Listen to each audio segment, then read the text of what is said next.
For almost 3,000 years, the Egypt of the pharaohs endured in a world which, even though no longer ours, still remains recognizable.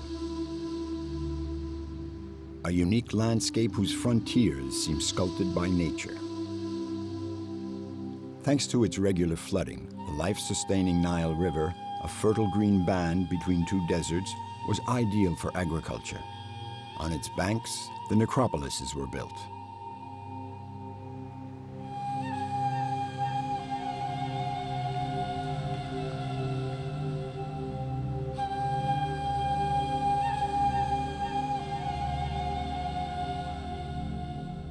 Of this world, among the vestiges which continue to be discovered thanks to archaeological excavations, there is scarcely an object or pillar that doesn't bear the trace of a drawing or an inscription.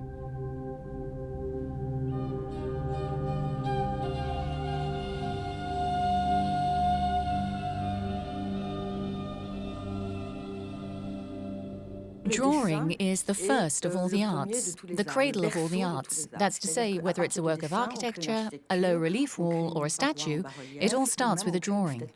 For the ancient Egyptians, a monument without images is a monument that does not work. There have to be images on temple walls, on tomb walls, so that they may perform their magic in the afterlife or in the world of the gods.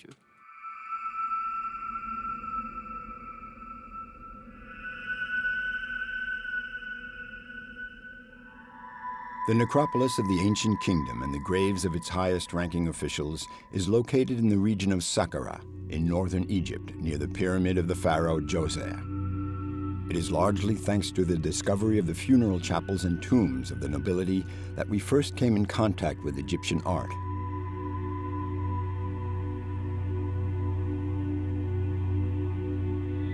The Egyptian mastaba is an ensemble consisting first of a funerary chapel dedicated to the deceased and often containing several rooms.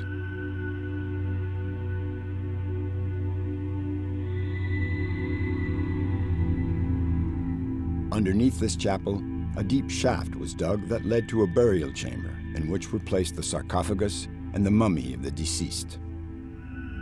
The shaft was then walled up.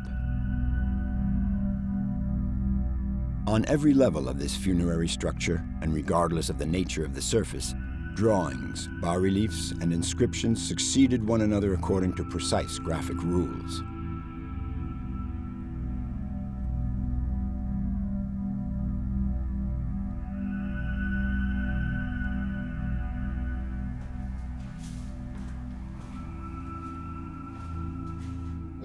We're in the chapel of a figure named Erukapta. This is the visible part of his tomb where the funeral ceremony took place. According to the writing on the buttresses that separate the statues, we know that it identifies the deceased.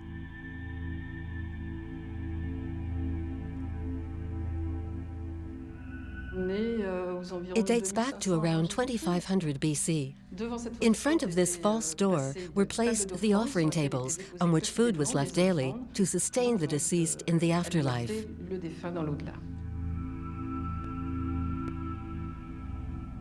So here are his principal titles. He was a Wab priest. He was chief butcher in the royal palace. And he's favored with the title Imaru by the great god. And this is his name, Erukapta. The image had to be accompanied by a text, otherwise it was inactive. For example, you would never find a statue of a person that didn't bear his name. A statue without inscription was one that served no purpose. To an Egyptian sculptor, it was considered dead. The image must be accompanied by an inscription. Whether it appears in bas-relief, painting, or sculpture in relief, without it, the image is inert.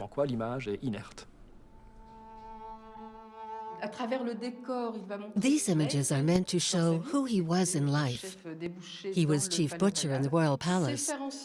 But their purpose is also to present all of the elements that allow the deceased to continue to exist. They represent everything necessary to nourish the deceased and that will allow him to survive in the afterlife. From the 10th dynasty, we begin to see representations of funerary meals, and little by little, the designs become more complex.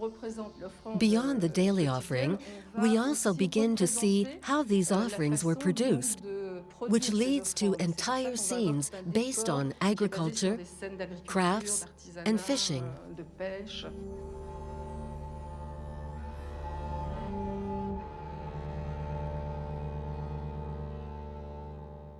One thing that is very striking in Egyptian art is that they were great observers of nature.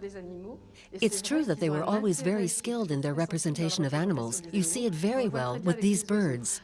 The images are obviously very stylized, but at the same time, there's an attempt at naturalism, and you can always precisely identify the species represented.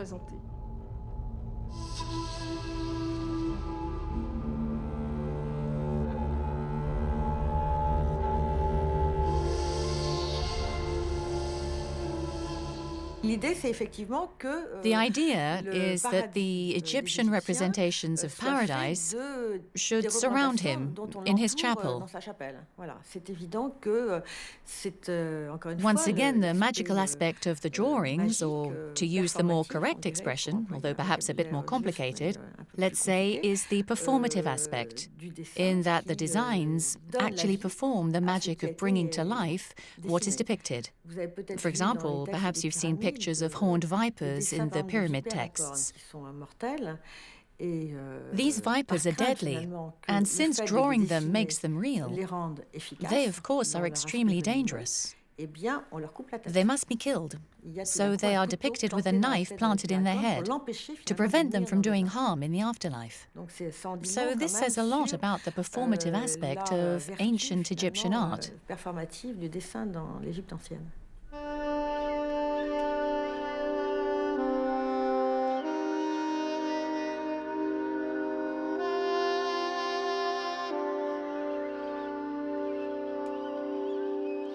We immediately recognize an Egyptian image simply because it is based on a series of conventions that never changed at all over 3,000 years. It's a system to which we sometimes refer to as aspective, because it aims at combining the most characteristic elements of a composition in the core of what is represented.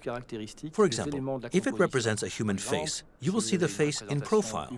Because a face represented in profile, the nose, the mouth, the chin, and the contour of the face in profile is much more expressive than a full-face portrait, at least according to the Egyptians. But on these faces in profile, you will always see a frontal eye, because it is far more expressive than an eye in profile, which is limited to a small triangle that is barely visible. And so this system is applied to all Egyptian images. So there's a rotation of planes, there's a means of simplifying the art, bringing things to the frontal plane, and rotating, for example, shoulders and hips and so on, so that everything is readable. In other words, if the person is shown in perspective, one leg might cover the other leg, therefore it doesn't exist. But if you extend the far leg, then it is seen by the viewer, and so both legs exist. So there's no doubt as to the figure having two legs, two arms, and so on. There is no room for ambiguity, and that is why the Egyptian image is always a static image. You'll have a figure that is represented seated on a chair in a static pose, or standing and about to take a step, but not in the action of walking yet.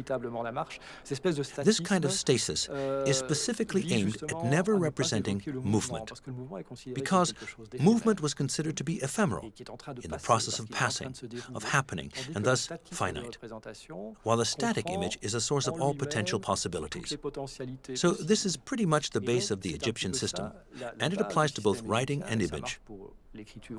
Everything is represented in the most permanent way possible, the least ephemeral possible, the least volatile possible. It always aims for permanence, for continuity.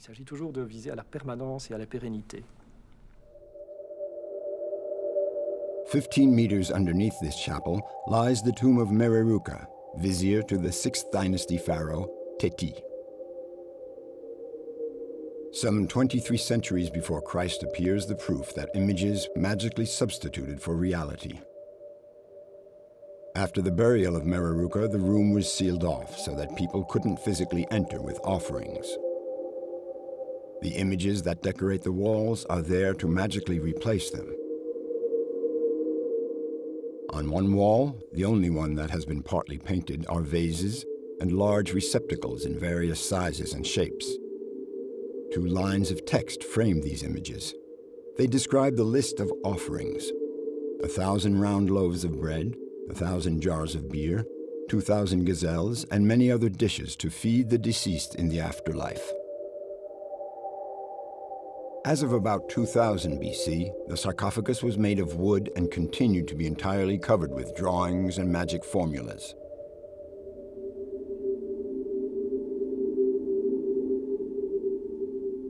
Finally, the mummified body of the deceased was placed inside, where it would continue to defy time.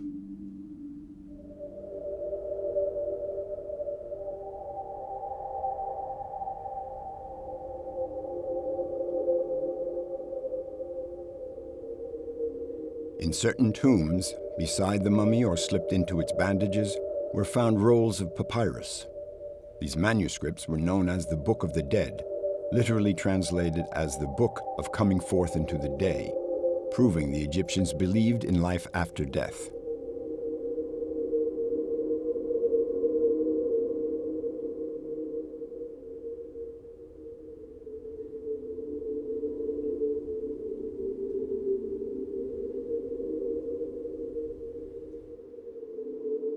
They could contain up to 165 chapters. The Louvre Museum displays one that is more than 20 meters long.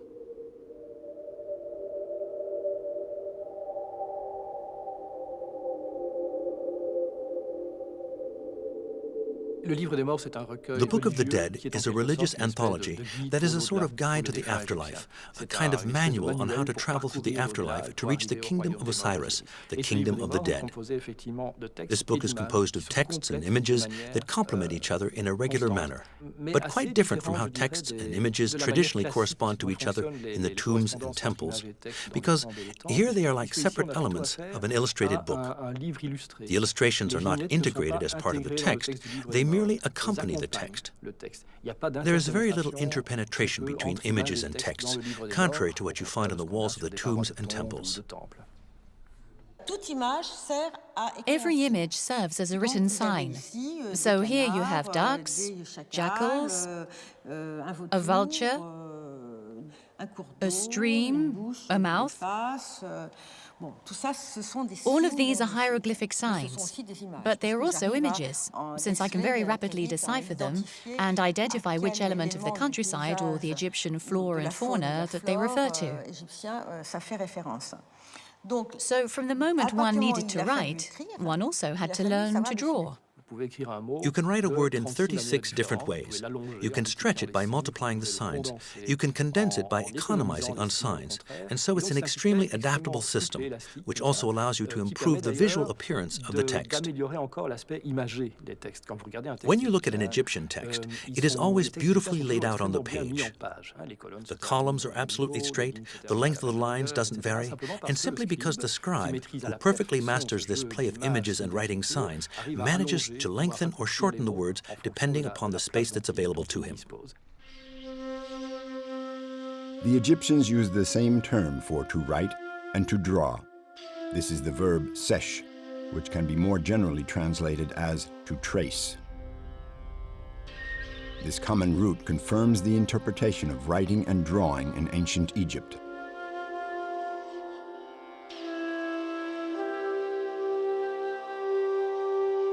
The designer in ancient Egypt was the contour scribe. So this is a scribe, someone who writes, but specializes in designing the contours of images. That is the Egyptian designer, what we call a contour scribe. And this makes us realize the ambiguity surrounding the status of the scribe and the designer, whose professions were not strictly separated from each other. The scribe designed and the designer wrote. We realize this when we look at the documents from the site of Deir el-Medina, for example, which was a village of Theban craftsmen who decorated the royal tombs in the Valley of the Kings and the tombs of the great dignitaries of the New Kingdom. We found an enormous amount of drawings in this village, and they established that professional designers also mastered and even played with writing. They combined images and writing with great dexterity, so had to be quite literate. They were people who could also write, so there was no clear distinction between the two professions, between scribe and designer. This brings up the question of the hierarchy between the scribe and the designer. We now understand, by looking slightly differently at designs that interest us, that there did exist, in fact, a real hierarchy, as there also did in Europe later on. For example, in the Middle Ages, designers didn't necessarily know how to write. We realize, in looking at a number of Egyptian monuments, that certain designers decorated the walls of a tomb and then were expected to write the hieroglyphic dedication.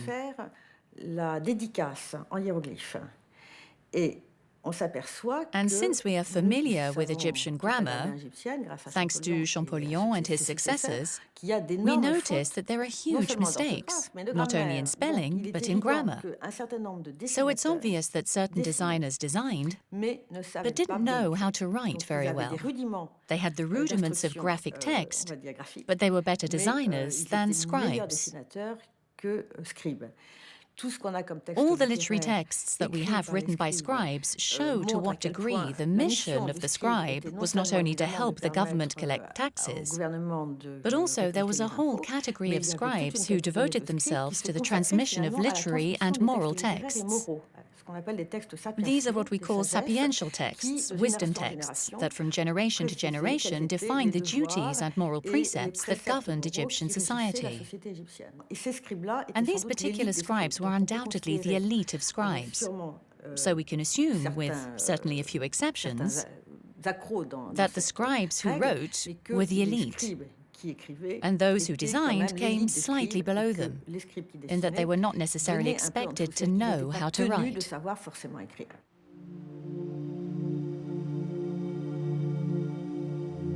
During the period of the New Kingdom, the site for new royal necropolises was moved south to Thebes. Between 1500 and 1000 BC, Egypt enjoyed the most glorious and prosperous period in all Egyptian history.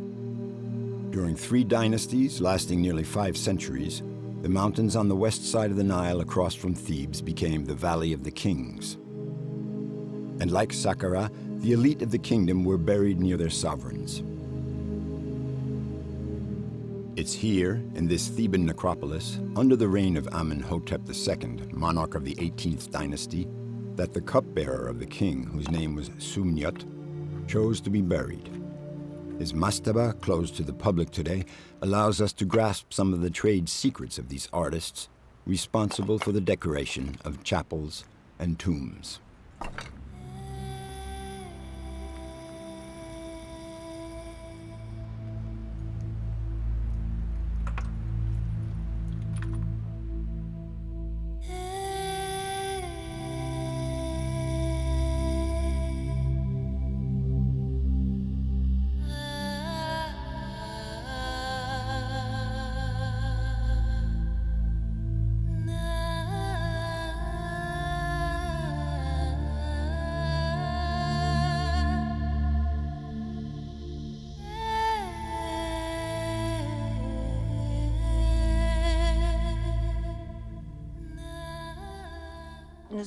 Here we have an exceptional tomb, and since it was never finished, it reveals how the work was accomplished in different stages.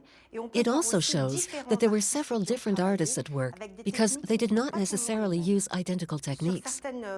On certain walls, they set up grids that are scaled to the sizes of the people to be depicted. The future occupant of the tomb, its owner, is represented as a very large figure, and the figures that he is observing are smaller. Thus, we have squares that correspond to the size of the figures. It's difficult to say exactly at what moment the paint was applied, because it looks like each scribe had his own special way of working.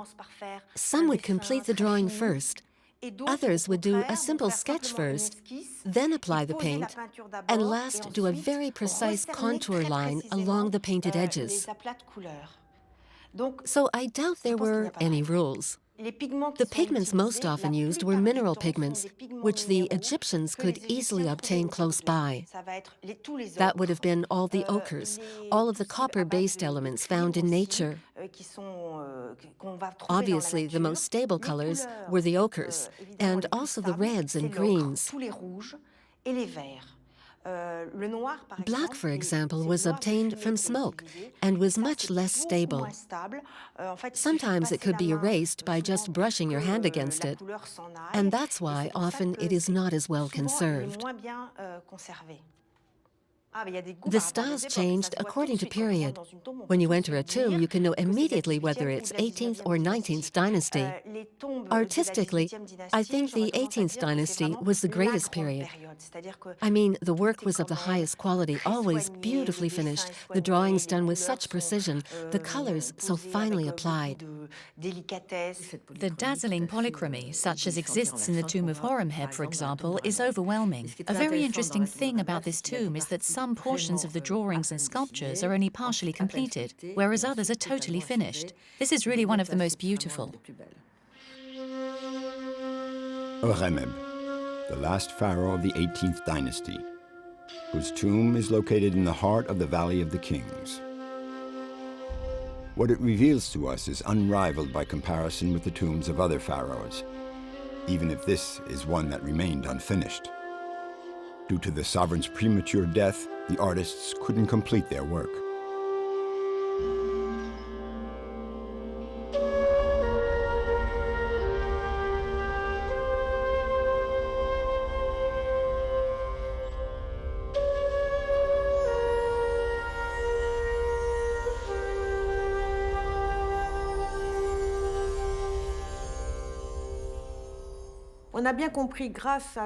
Thanks to documentation that has come to light concerning the Valley of the Kings and Deir el-Medin, we have learned that the workforce assigned to the Valley of the Kings was already divided into two groups. There was left and right. This is a well-known fact, and it's evident that there was even a sort of rivalry between the foremen, left and right. There were the workers who did the basic tasks, the quarrymen, let's say, who dug into the mountain and then excavated the corridor which would eventually lead to the tomb, which would also have to be excavated. Apparently, during the 20th dynasty, there were teams of 120 men, that makes 60 on each side. And then there were the foremen and also the scribes, who checked attendance each morning, took note of it, and also kept a record of the work's progress. We actually have the papyruses that give us a day-by-day account. In due time, there would most likely have been a visit from the vizier, or from the pharaoh, for the purpose of establishing the iconographic plan to be executed on the walls. And that would be done along with the foreman. This particular plan for the royal tomb is essentially constituted of illustrations of funerary books, which were books of that period. The Book of the Dead, the Book of the Caverns, a certain number of funerary books generally comprised of 12 chapters, which corresponded to the 12 hours of night. The pharaoh is depicted being confronted by endless difficulties, which he eventually overcomes and thereby arrives in the kingdom of Osiris. All of this is strictly realized according to a code and to the norms of that time. It's at this point, once the iconographic plan has been decided, that the artists can begin. And there we see on both right and left sides that several hands are at work. It's quite obvious. Clearly the beginner's work, then a more skilled hand, and finally the master's touch. We see that the first stroke is done in red, and that then the master has corrected it in black.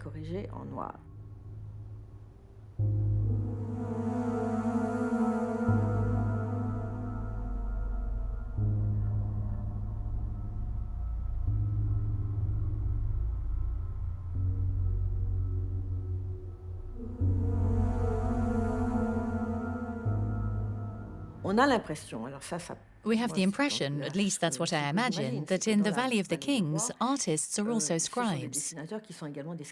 Because it's often clear that the hand that did the writing is also the same that did the drawing. Then comes the sculptor's turn. And with extraordinary talent, he will shape the figures of the pharaoh, of the gods, and sometimes even engrave the hieroglyphs.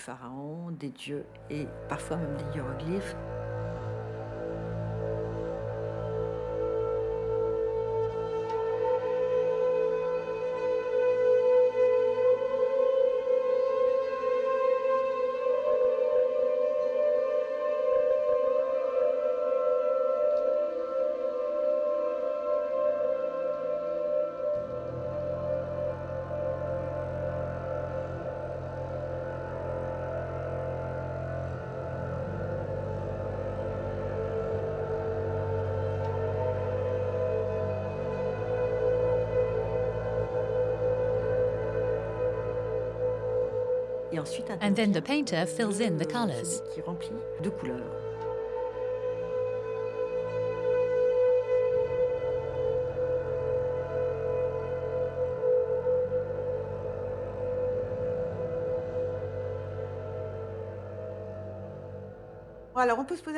We may also wonder if there was a painter who specialized in black, another in red, mauve, blue, etc.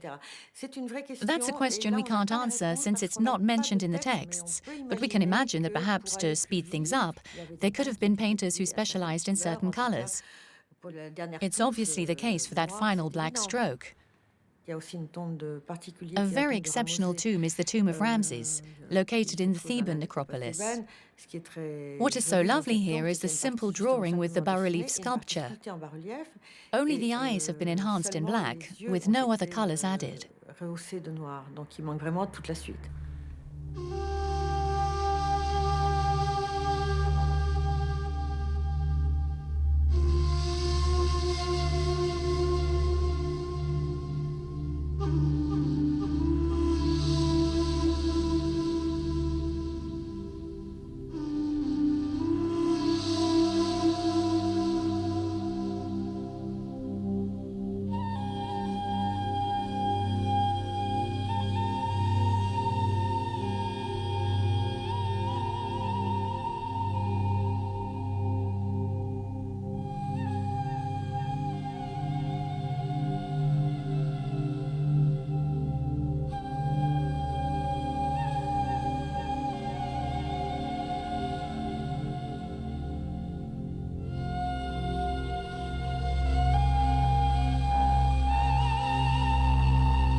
To build and later decorate the tombs of the pharaohs, all the artisans were grouped together and were housed near the Valley of the Kings in Deir el-Medine. The village was surrounded by a wall and accessed through a single gate that was guarded day and night.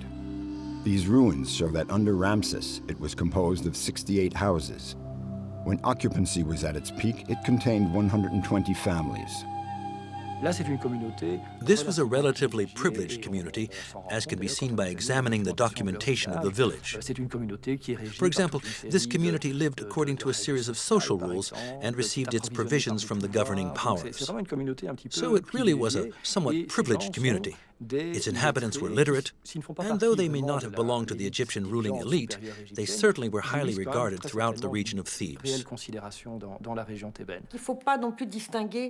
One can't really separate the scribes from the architects, the designers, and the painters. Most likely they all belong in an identical creative context. And sometimes certain scribes were obviously both painters and architects. On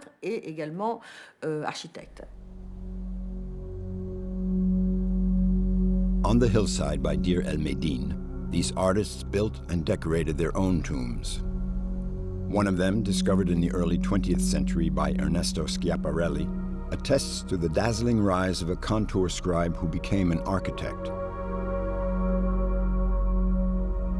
The extraordinary contents of the unviolated tomb of Ka are still visible today in the Egyptian Museum of Turin. A Among the multitude of artifacts found inside the tomb is the sculpted standing figure of the architect Ka.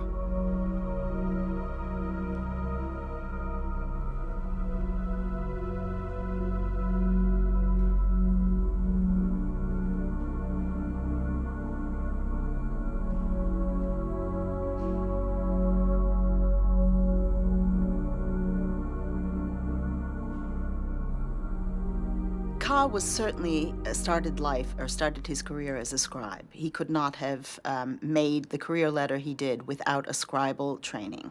And we have some of his walking sticks that name him Ka the scribe. So there's no question that he was a scribe. And he rose through the ranks and became an architect or an overseer of the king's works. I think he was an operative kind of man, because there are tools in the tomb, but these tools were tools that had use and were inscribed not once but twice. Once, for example, hammered into the metal was his name, and once after his death, when they were placed in the ka and dedicated to his soul. He was a very important man. He was the royal architect. It is clearly stated on his cubit ruler. It also states that it's a magic ruler. Of course, he never used it. It's made of gold, so we imagine that he wouldn't have used it. It was a gift from the pharaoh to thank him for certain work that he did in the vicinity of Luxor, but we don't know exactly where. He was buried with the object that was his trademark, which characterizes him as a high-ranking public official under the reign of Thutmose IV. Ka's tomb is very impressive. There's no question about it, because there are over 500 objects in it. And it tells us about how he lived. For example, there are numbers of coffers, wooden coffers, that have pedimental lids, a very simple thing. But you have to have a large house in order to store all these. You can't stack them because of the type of roof on the lids. And they're all full of underwear, for example, which is monogrammed. The fact that his underwear is monogrammed suggests that he used a laundry service. And he wanted his laundry to come back to him.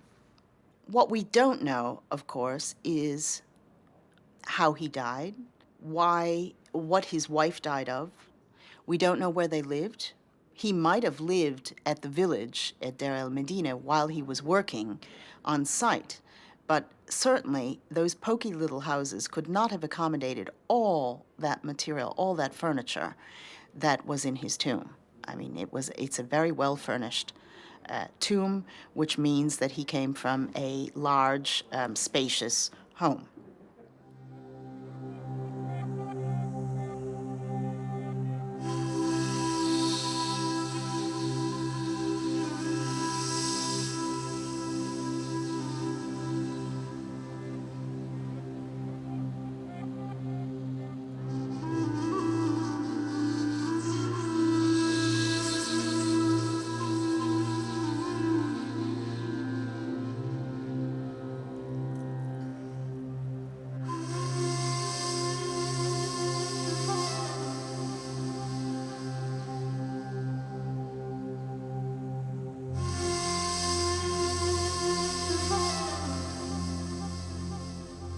Under the auspices of another pyramid, far from the banks of the Nile and its necropolises, the crouching scribe continues to grace the galleries of the Musée du Louvre with his enigmatic presence.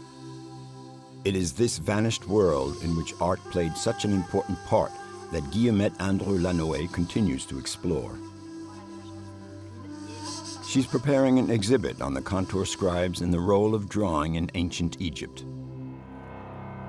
And it is within the framework of this exhibit that the laboratories of the Center of Research and Restoration of French Museums are busily restoring the bits of stone covered with drawings. These Ostraca, found in great numbers in a well near the village of artisans, Deir el-Medine, constitute an unprecedented and complex new source of information. For Egyptologists, they raise questions concerning the personality of these designers and about their environment.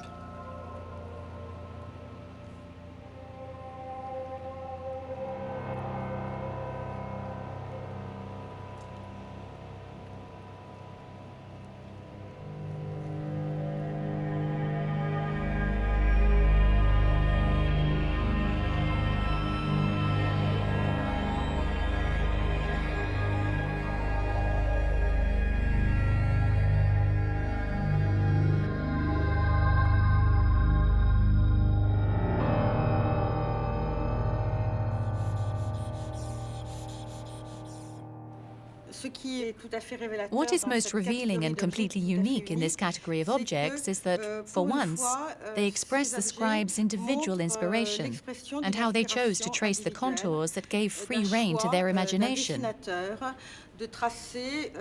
Not on paper, since there was no paper, but on stone chips or pot shards. We don't have the impression that they are illustrations of fables such as Aesop's or La Fontaine's. Perhaps this is evidence of an oral culture that has escaped us and that we will never know about. Personally, I think they reflect spontaneous creative moments, the way any talented artisans or artists might do satirical drawings for their own enjoyment and relaxation.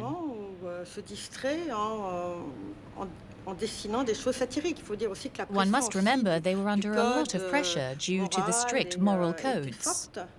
The reason for Ostraca drawings was simply because papyrus was relatively expensive and not very easy to acquire.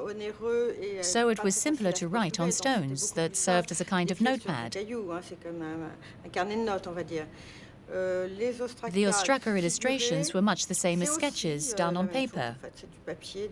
But we don't at all know if there was some specific purpose they may have served. The more we advance, the less we know. You immediately notice the formidable precision and use of colors that certainly wasn't done in 2 minutes. It's obvious that these works were made using a highly accomplished technique. Yes, and the polychromy is applied with extreme subtlety. It's never done clumsily.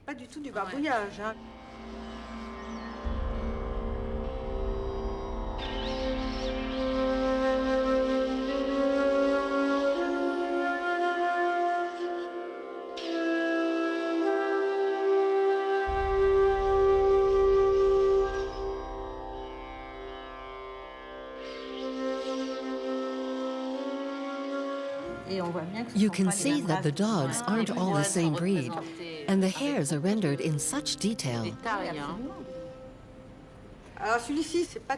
Now this one isn't the same thing at all. It's quite an amusing Ostraca. It's an order for a window.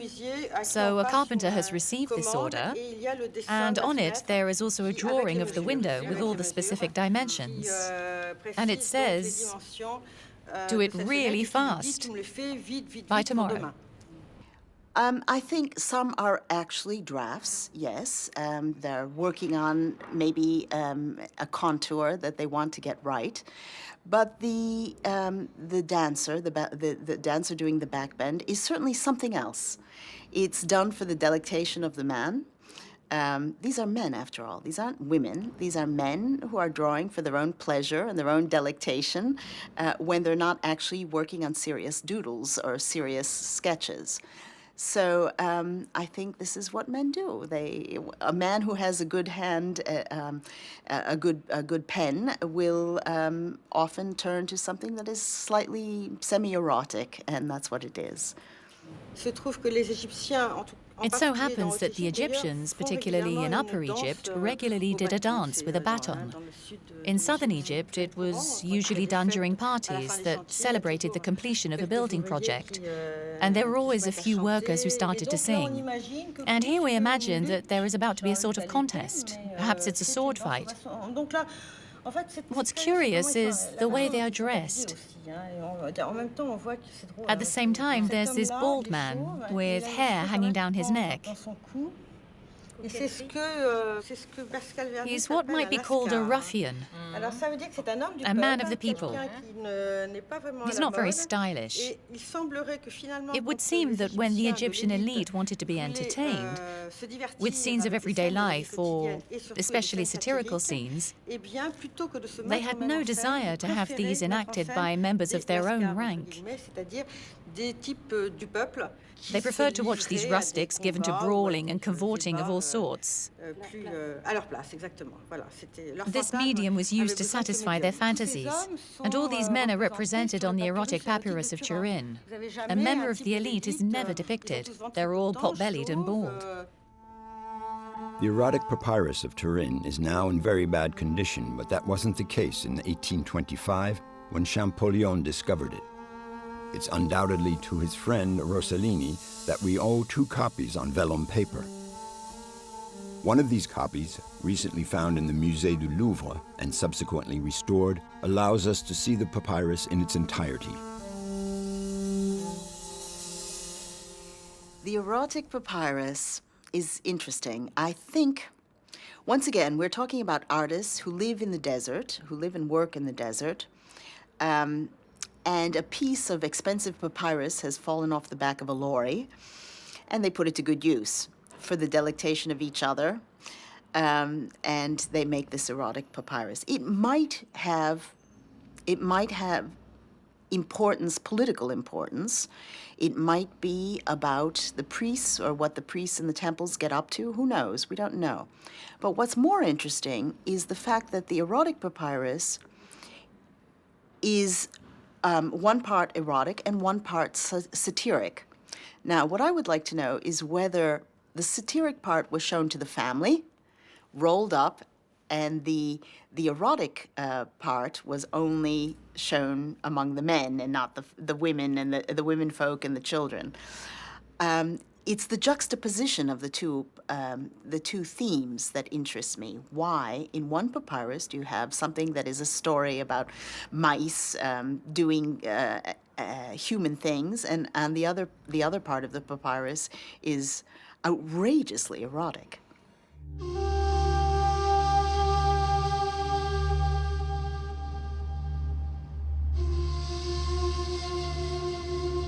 Several European museums, one of which is the Royal Museum of Arts and History in Brussels, have collaborated to present an exhibition on the contour art of ancient Egypt. And thus certain works must be sent to Paris and the Musée du Louvre.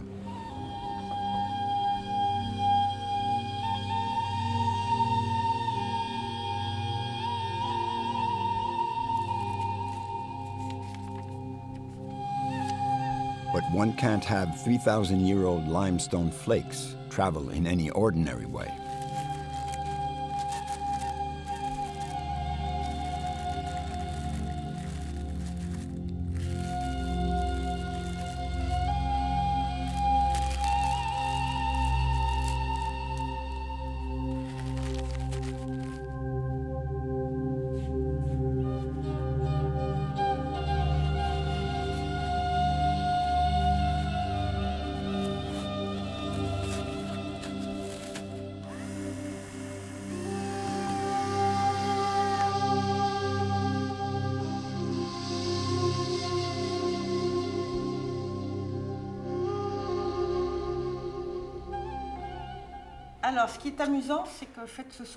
Here's something interesting. These two objects are both made out of wood. There are these beautifully traced lines. So even though it's just a wooden base, the veins of wood stand out. So it's really the design that creates and expresses more of a feeling than an idea. I thought that if by some magic you couldn't manage to fit them in together, there might be some other way to do it. It's a tight fit, but by moving things around a bit, we'll manage.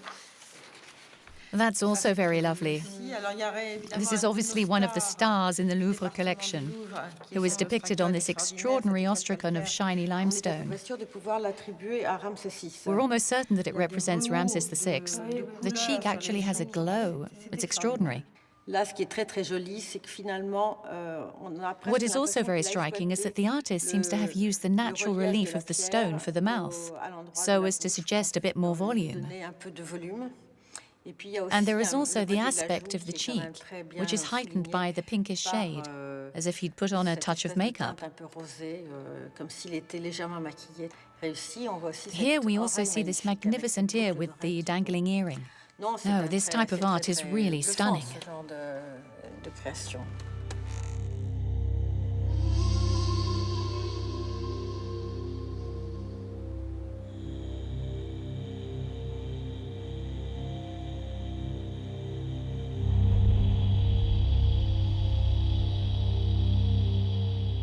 The Egyptian graphic system is a system that adds images or writing signs.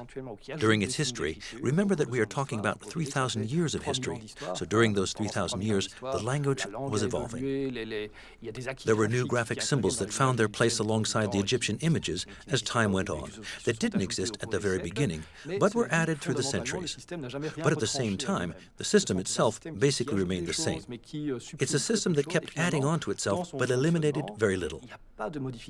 So finally, from the earliest era of Egyptian history in 3000 BC and all the way through to the Greco-Roman period, there were no important modifications to how the system functioned, just as there were also very few modifications in the Egyptian political and belief systems.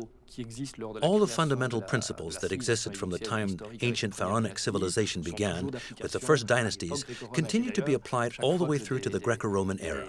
And despite foreign powers which would finally dominate Egypt, and the pharaohs becoming Assyrians or Persians, and later Greeks or Roman emperors, all those foreign cultures, those foreign powers, would adapt themselves to the basic structure of Egyptian civilization. Thus, the writing and graphic systems, which constitute the very backbone of the mode of expression of both the religious and political systems, would vary little in the course of time. A civilization based on representational art, ancient Egypt has handed down a number of remarkable images to us. However, the word art didn't precisely exist in ancient Egypt. The notion of art for art's sake appears to be absent from the Egyptian mentality, in which the work of contour scribes, painters, sculptors, goldsmiths, or even architects had only the one essential aim of rendering eternal all that was real, of immortalizing life. I believe, nevertheless, that we're also human beings, and what we're dealing with is human creativity. That to be so obsessed by the representation of an ideal paradise, where there are no fatiguing chores, no disastrous floods, where there is no sickness, all this certainly means there was a tremendous anxiety. I am almost convinced that these systematic representations of the ideal and absolute reveal a profound fear of what Egyptians might expect to find in the hereafter. In chapter 109 of the Book of the Dead, the Fields of Offerings, that great hereafter which the Egyptians hoped to reach after death is described as a place of delights. Here begin the spells for one's coming forth by day, for entering and coming forth from the world of the dead, reaching the fields of reeds, finding oneself in the field of offerings, the great place rich in winds, and there to be powerful, happy, to labor, to reap, to eat, to drink, to make love, to do all that one does on earth.